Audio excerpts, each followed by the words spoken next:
오늘 2차 방정식 세 번째 타임이고 2차 방정식의 판별식에 대해서 한번 알아볼 건데요. 굉장히 간단한 내용입니다. 역시 3학년 때 했던 내용 그대로 적용하는 거라서 복잡한 건 없습니다. 바로 살펴볼게요. 판별식이라는 말을 뭐 확실하게 이제 놓고 쓰진 않았지만 들어보긴 했었을 겁니다. 2차 방정식의 근의 개수 같은 것을 판단할 때 여기 쌤이 지금 보라색으로 쓴 식을 여러분들이 몇 번은 그래도 다뤄봤을 거예요. 요거에 대한 이제 얘기입니다. 2차 방정식이라면 여러분들 요거 이제 근의 공식 통해서 이런 식으로 얘기를 해볼 수 있겠죠? 그제? 그랬을 때 근이 두 개가 나올지 하나가 나올지 그 다음에 뭐 아니면 근이 예전에는 없다라고 얘기를 했었는데 이제는 허근이 나오는 그런 경우가 생길 수도 있거든요. 예를 들어 가지고 뭔가 근의 공식을 썼어. 근의 공식을 썼는데 3분의 마이너스 1 뿔마 루트 7이 나왔다라고 칩시다.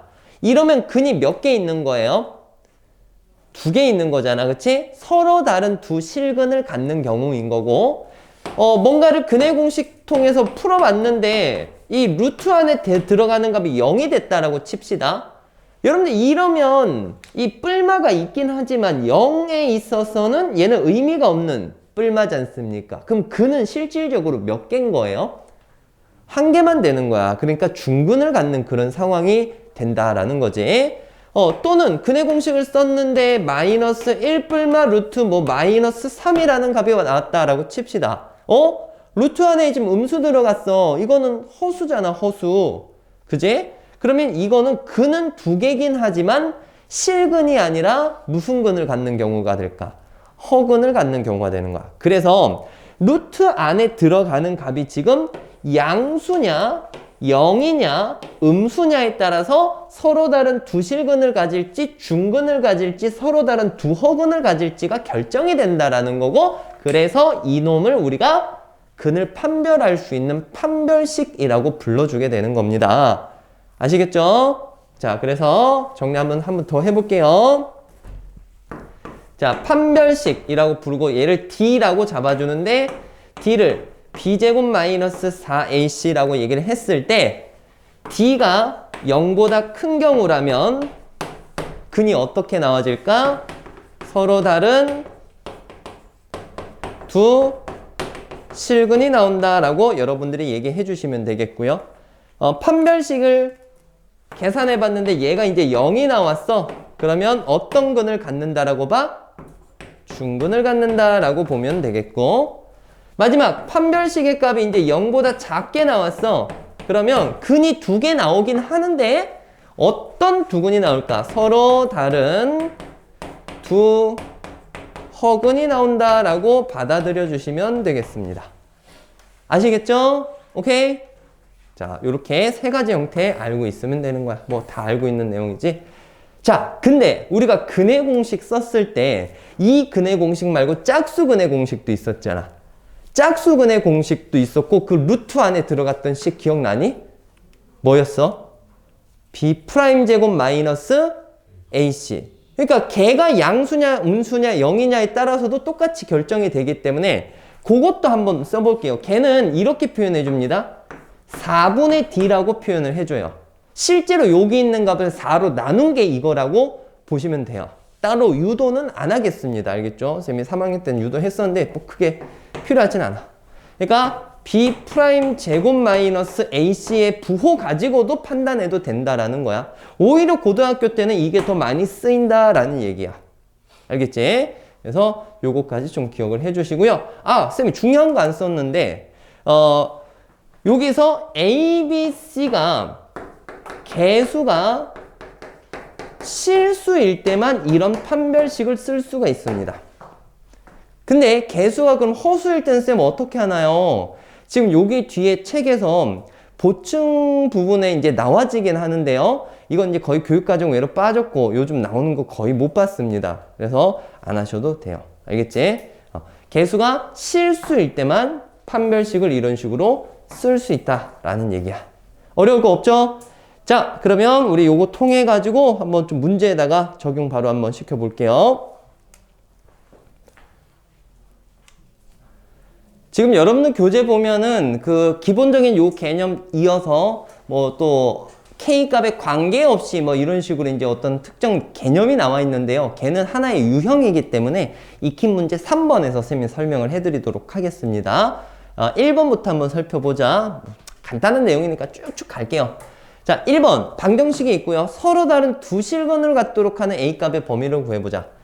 서로 다른 두 실근을 가지려면 판별식이 0보다 무엇해야 됩니까? 커야 되는 거겠죠. 그래서 판별식 써볼 거예요. 근데 이거는 짝수근의 판별식 쓰는 게 더 좋다. B' 얼마입니까 지금?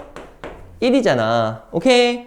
자, 짝수근의 공식 쓰자. 짝수근의 판별식 B' 제곱 마이너스 A, C 상수항이 이거니까 풀 때 바로 열고 닫고 이렇게 해주셔야 되겠습니다. 그럼 얘는 2-A가 나올 거고 서로 다른 두 실근이니까 얘가 0보다 커야 되는 이 값을 계산해 주시면 되겠어요. 따라서 A는 2보다 어떻다? 작다. 이렇게 풀 수 있습니다. 자, 그 다음에 두 번째 2번. 여기 있는 이 방정식은 서로 다른 두 허근을 갖도록 하는 A값의 범위 구해달라고 했네요. 이건 그냥 판별식 써야 되겠다. 자, 기존의 판별식 씁니다. B제곱 9 마이너스 4 곱하기 A 곱하기 C. A는 1이니까 쓸 필요 없고 C 자리에 있는 요것들 한번 써볼게요. 정리해보자. 9 빼기 8이니까 1 마이너스 4A. 이게 0보다 작아야 되는 겁니다. 이거 이제 푸는 거야. 됐지? 자, 그러면 A는 4분의 1보다 크다. 이렇게 부등식 풀 수 있는 겁니다. 자, 3번 또 바로 간다. 3번은 뭘 물어보고 있냐면 중근을 갖도록 하는 K값을 정하고 근도 구해보시오라고 했습니다. 자, 중근을 가지려면 판별식이 0이 돼야 되겠죠? 판별식 씁니다. B제곱 제곱이니까 어차피 플러스로 나오겠지? B제곱 마이너스 4 곱하기 AC니까 이렇게 나오겠다. 그럼 지금 K제곱 마이너스 12K가 0이 돼야 되는 거거든? 그지? 그럼 K값은 0 또는 얼마가 나와? 12가 나올 거야. K가 0일 때는 식 자체가 X제곱은 0이니까 근이 0이 나와지는 거고 중근이. K가 12일 때는 12를 한번 적용해 볼까? X제곱 마이너스 12X 플러스 36은 0이야. 뭐 여러분 이거 완전 제곱식 풀 수 있지 않습니까? X는 뭐 나와요? 6 나온다라고 볼 수 있겠죠. 자, 어려운 건 없었습니다. 정리하고 넘어갑시다. 2번 이거는 너무 기본 문제다. 자, X에 대한 방정식이 있을 때 근데 2차 방정식이라고 했어요. 한 가지 제일 처음에 여러분 포인트 잡아야 될 게 있는데 2차 방정식이라고 했기 때문에 얘는 뭐가 돼서는 안 될까? 0이 돼서는 안 됩니다. 오케이? 그러니까 m은 마이너스 2가 아니다라는 건 기본적으로 여러분들이 알고 가야 될 내용이에요. 조심하시고요. 자, 여기 있는 게 서로 다른 두 실근 또는 중근, 허근을 가질 그런 m값의 범위, 값 이런 것들 한번 구해보도록 하겠습니다. 자, 근의 개수에 관련된 거니까 판별식을 써야 되겠죠? x의 개수에 2라는 값이 있잖아. 그럼 b' 몇으로 잡아주면 될까? b'은 마이너스 m이라고 잡고 문제 풀어가 주시면 되겠고, 자, 짝수근의 판별식 쓰는 게 훨씬 편합니다. 써볼게요. b' 제곱하면 얼마예요? m 제곱 마이너스 a랑 c를 곱해주세요. a가 이거지, c는 n-3이지, 요게 바로 판별식이 되겠습니다. 요거를 정리를 해볼까? 암산 조금 합시다. m제곱 빼기 m제곱 나와죠? 그지? 그 다음에 여기 마이너스 m이니까 m, 그 다음에 플러스 얼마? 6. 이렇게 이제 나와집니다. 그럼 1번은 서로 다른 두 실근을 갖길 원해. 그럼 여기 있는 판별식이 0보다 크면 되겠죠. m은 마이너스 6보다 크면 되는 거고, 두 번째 m 플러스 6은 중근 가지려면 0이 되면 될 거야. m 값은 마이너스 6이 되면 되겠다. 세 번째 m 플러스 6이 0보다 작으면 되겠고, m은 마이너스 6보다 작으면 된다. 너무 간단한 문제였습니다. 자, 정리 한번 할게요. 그래도 잠깐만. 이런 거 할 때 좀 조심해야 될 게 있네, 얘들아. 이거. m이 마이너스 2가 아니어야 되잖아. 마이너스 2가 아니어야 되니까 우리가 답을 적을 때 딱 이렇게만 쓰면 틀리는 거다. 오케이? 마이너스 6보다 큰 범위 안에 누가 들어가 있어요? 마이너스 2가 들어가 있잖아. 그럼 마이너스 2는 제외하고 세워줘야 돼요. 따라서 범위를 이렇게 두 개로 쪼개서 얘기해 주는 게 맞습니다. 이거 조심할 거. 그러니까 m값의 범위는 마이너스 6보다는 커야 되고 마이너스 2보다는 작으면서 m이 뭐보다 커야 된다? 마이너스 2보다 커야 된다 라고 볼 수 있겠죠. 되셨나요? 오케이. 자, 정리하고 넘어갑시다. 자, 마지막입니다. 3번 문제. 시험에 나온다면 이런 게 이제 기본적으로 좀 간단한 형태로 나와질 수 있는 거죠. 자, 3번이에요. 2차 방정식 나와 있는데 식이 굉장히 깁니다. 자, 문제에서 어떤 힌트를 줬냐면 K의 값에 관계없이 이 문장 나오면 여러분들이 낯설면 안 되죠. K에 대한 어떤 식을 좀 생각해 보겠다? 항등식을 생각을 해봐야 되는구나.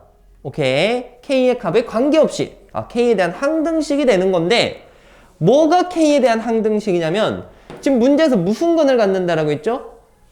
중근을 갖는다라고 했어. 그러니까 판별식이 뭐가 돼야 되는 겁니까?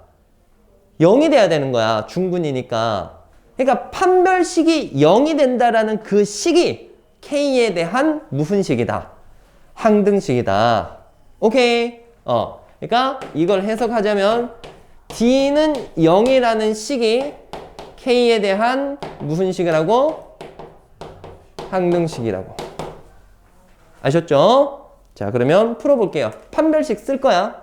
근데 짝수근의 판별식 씁시다. B' 요걸로 보면 되는 거잖아.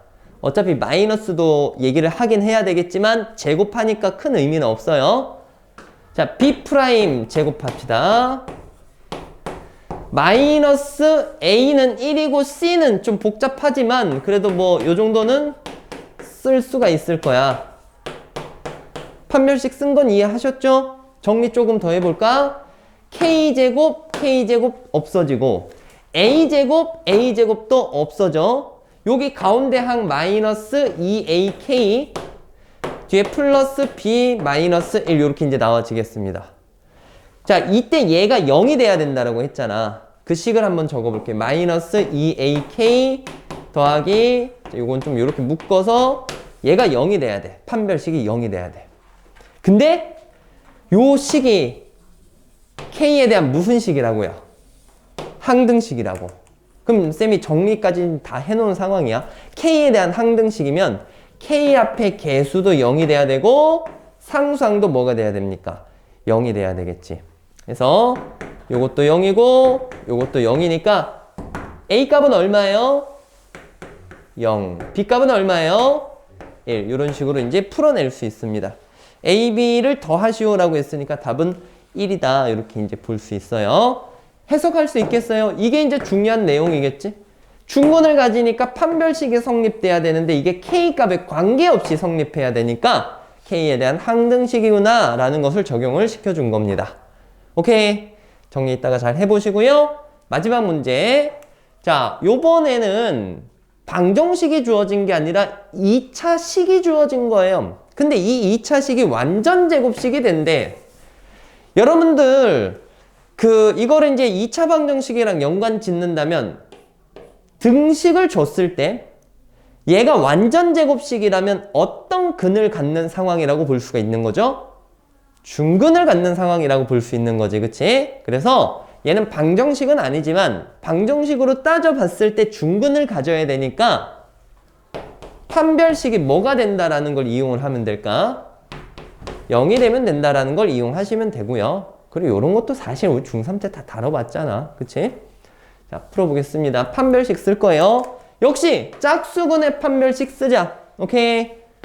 짝수근의 판별식 B' 제곱 마이너스는 의미가 없죠? 마이너스 AC 그러면 여기 뒤에 있는 거 싹 다 적어 주셔야 됩니다. 일단 요거 정리부터 하고 요거 적용하자. k제곱 빼기 2k제곱 마이너스 k제곱 마이너스 2k에다가 6k 더해요. 플러스 4k 1 빼기 4니까 마이너스 3 이것이 0이 돼야 된다고. 요거 이제 풀어주시면 되겠고 k제곱 마이너스 4k 플러스 3은 0이니까 1, 3 남아주면 k는 1 또는 얼마 나와요?